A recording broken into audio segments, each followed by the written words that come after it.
Kickstart Your Coaching Edge podcast, where it's all about getting real around all things coaching. And what we know for sure is that what got you here won't get you there. You can't see the spinach in your own teeth. And finally, hang on, because this one's really deep. Once you realize that you are the traffic, everything makes complete and unadulterated sense.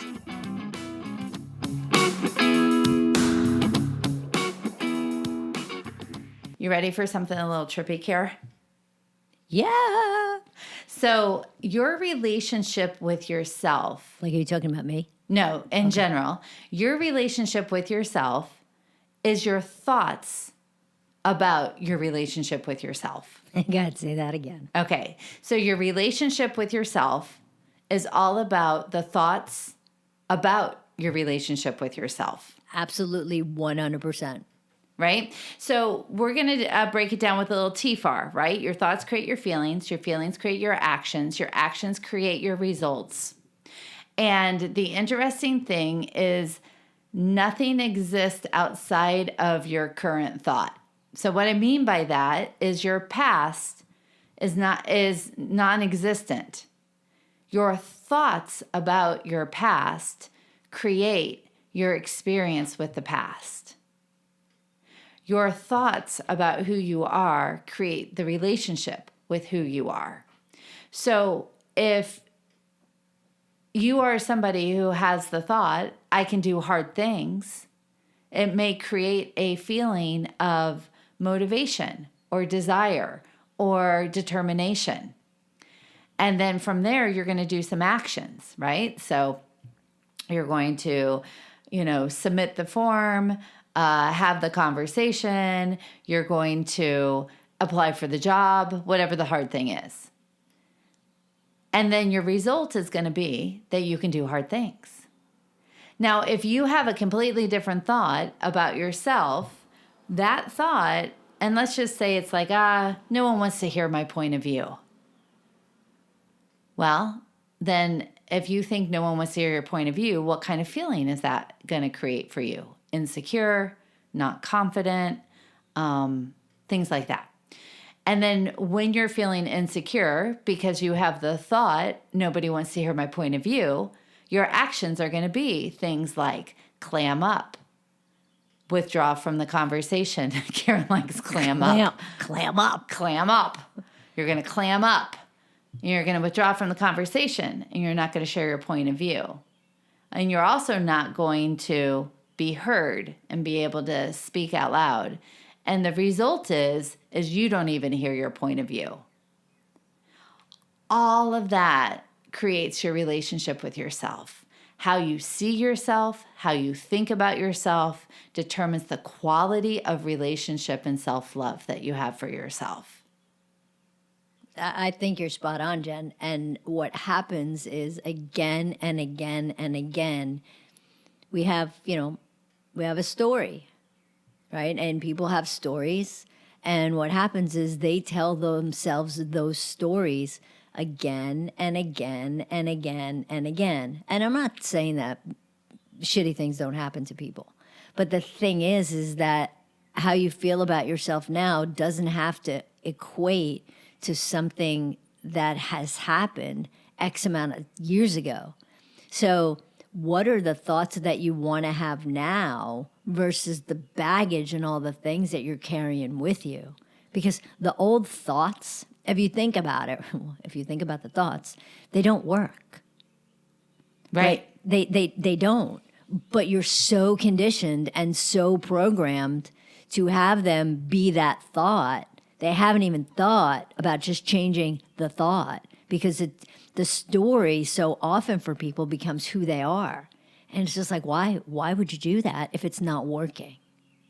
Exactly. So part of it is, if we break this down to past, present, and future, okay? So hang with me.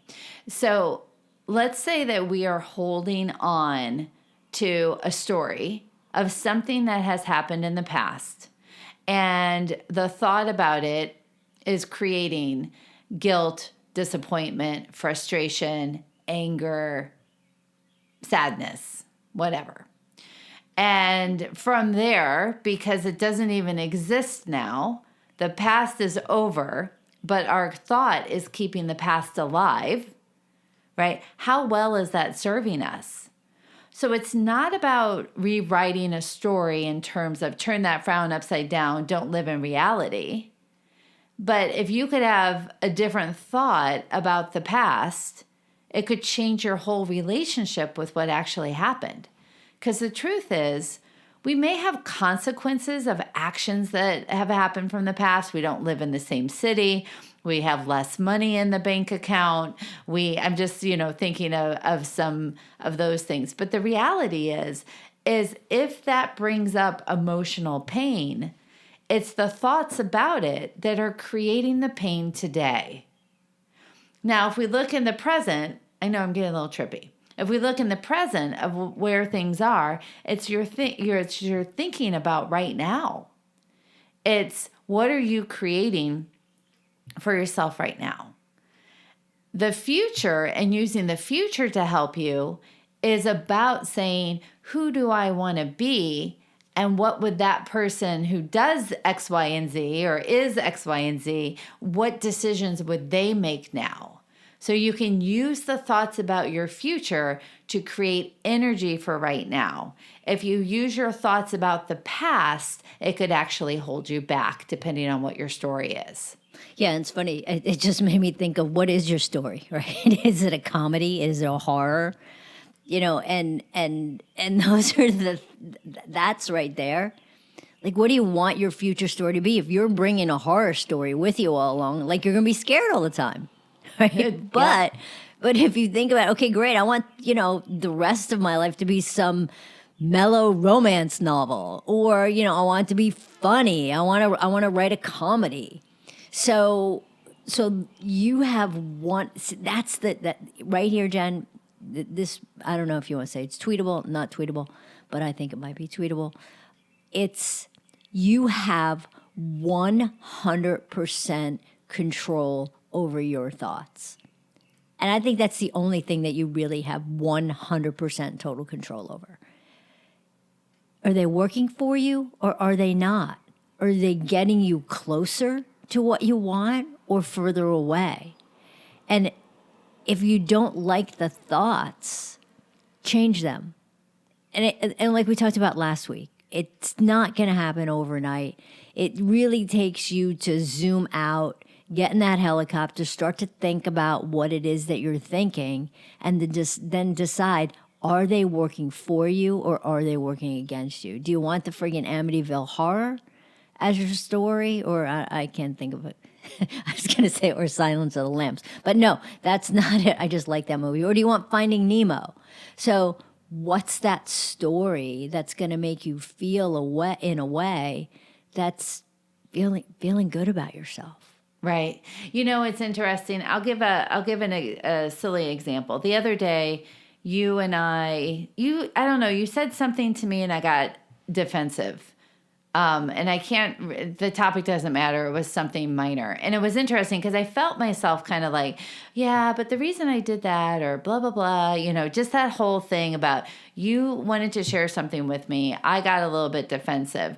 And it was interesting because I was walking away from that and I thought to myself, so how am I showing up right now? And what do I want more of in my life? Right? So what I want more of in our life is for you to tell me stuff when it bothers you. I want open communication. I want to be able to talk to you. And it was interesting because my thinking was, I need to defend myself. I need to explain it. She didn't really have a right to say that, whatever it was. In that moment, I had to say, so what do I want in the future? And so I remember I said to you, I'm like, hey, I know I got a little defensive there. I just want you to keep telling me what it is that you're thinking. I'm sorry for getting defensive. I am open for hearing things, and please keep talking to me. And it's interesting, and you're probably like, what were we even talking about? It was something pretty small, but the reason I'm sharing this with you is I had the moment there to figure out what thought would help me have the life I want. And I want to have a life of open communication. I want us to be able to talk to each other. So I had to share that. And each and every single moment, I decided to be defensive in the moment, and then I decided to think something different. And it's all about your thoughts are going to create your relationships with yourself, with other people, etc. So it's about how do you look at who you are, and how do you look at your relationship with yourself, and how are those thoughts helping you create more of what you want, or how are those thoughts preventing you from getting more of what you want? So it's funny that I actually remember what you were talking about, which is funny that I actually remember. But I remember after I said what I said, we've known each other for a very long time. We can feed off each other. We can tell when each other's energy's shifting or whatever. And it was interesting because in that moment, I'm just like, okay, I'm not going to not say these things when they pop up for me. And it was funny. And I'm also like, all right, like having this conversation in my head. Do I want to go this route? Do I want to go this route?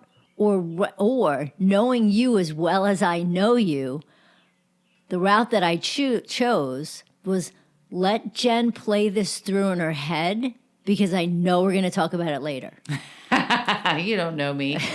and seriously though, that was like, those were the things that are going on in my head, because I could have been a little bit of a smart ass, or I could have completely been like, shut down or whatever. But I'm like, that's like you just said, those kind of responses aren't the responses for the way that I want our relationship to go. So being able to think about, okay, in this situation right now, and I say this all the time, how do I want to play this? And it played out exactly the way it was supposed to play out based on how I created it in my head. Yeah.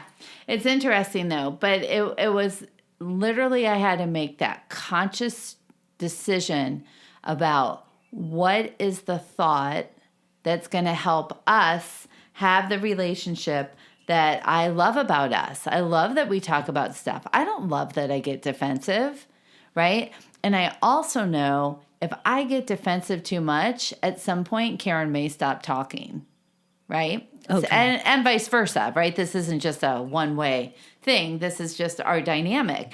And so, but what is the thought that's going to help me the most? And my thought was, I am so glad that Karen feels comfortable telling me these things, because that's what I want more of. And so how do I communicate that? Because when I was defensive, it wasn't showing openness. So it's just all fascinating. Our thoughts create our relationship with ourselves. And that has to do with self-love. I know Let's just wrap that up. Yeah, we kind of went on a little tangent there, and but it's all just so fun to think about. And if you may remember, earlier in the month, this came from some feedback about having more self-love. So all month long, Karen and I have been talking about, what does this mean? How does this show up? Where do we see it? Where do we see it with ourselves? Where do we see it with others? And so thanks for playing along with us. And as always, you can always reach out and share your thoughts with us too. And thanks so much. Bye, everybody. Hey, everybody. Thanks for listening to the Kickstart Your Coaching Edge podcast. Craving more in-depth discussions? Check out the Get Real Inner Circle with our no BS in-crowd of coaches. Join live coaching discussions, breakdowns of coaching calls, and have some fun while you're at it. You're going to want to go to kickstartyouredge.com/inner circle. It's time to get real.